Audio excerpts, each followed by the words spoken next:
and you're going towards Persia eventually, and India and Afghanistan, that direction.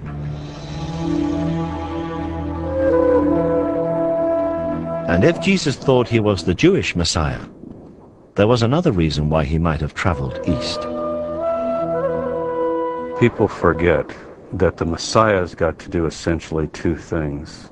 Everyone remembers he's got to bring world peace and justice and defeat evil.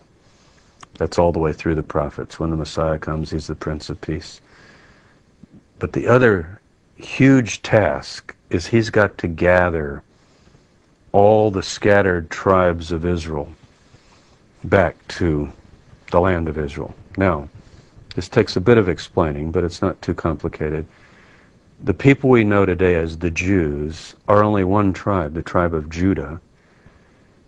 And we have in the Hebrew Bible the story of 10 of the tribes being taken away to the east, to the northeast, by the Assyrians in the 8th century BC.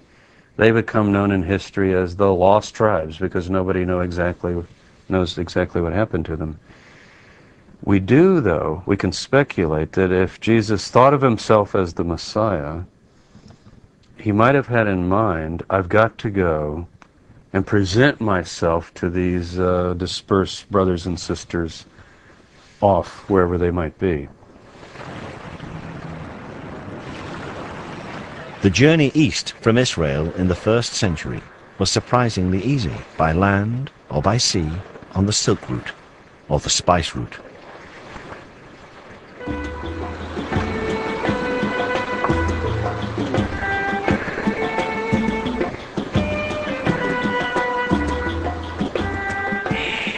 But if Jesus traveled or returned to the east, surely there would be legends, like those in the south of France, to support the idea. And of course, there are such traditions. In fact, the people here in Kashmir call their tribe Ben-e Israel and claim to be descendants of the lost tribes.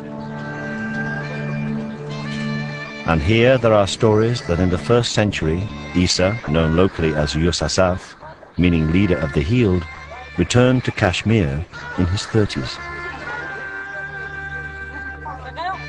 Yusasaf's ministry here can easily be seen as a continuation of the Jesus ministry.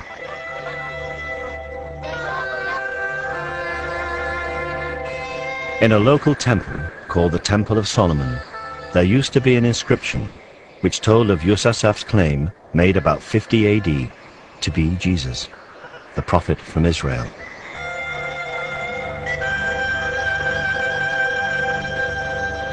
तमाम कश्मीर की तारीखों में यही लिखा है कि ये बाहर से आया है, ये प्रॉफिट था, ये पैगंबर था और इस्राइल से आया, नस्बैन से अंदर बॉर्डर में आया है और फिर यही तबलीग कर रहा है।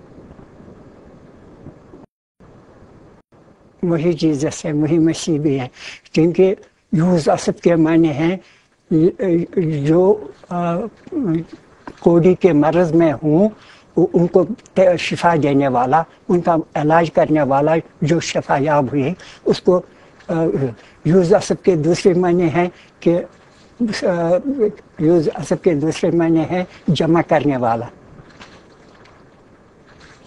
Yusasaf continued to teach and to preach in Kashmir until he died around the year 80 AD.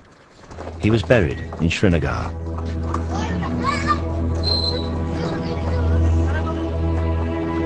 And this rather modest building is, they say, his tomb. The first shrine erected around the site was built in 112 AD. In fact, it is now a shared gravesite. In the 15th century, the Islamic holy man Syed Nazir ud-Din was also buried here. Although both the gravestones under the cloth point north-south in the Islamic tradition, the body of Yusasaf is buried beneath in a grave dug east-west in the Jewish tradition.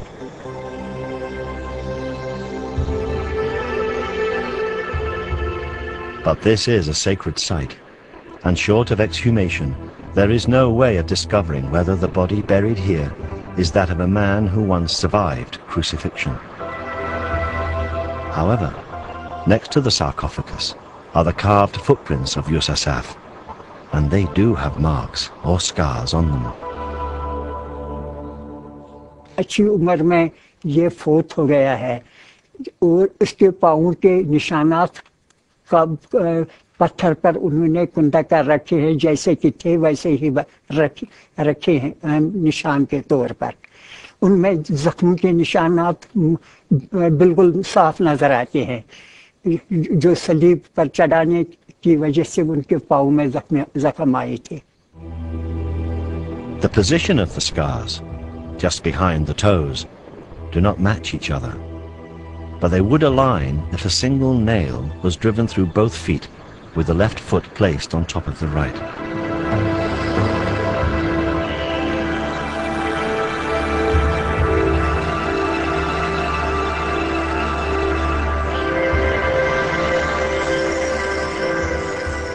There are many who believe this to be the tomb of Jesus.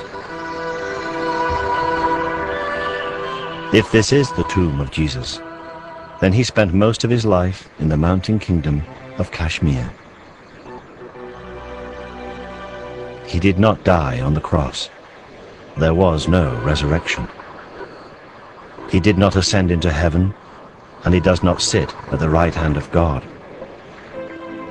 For many Christians, this would be the end of Christianity as we know it.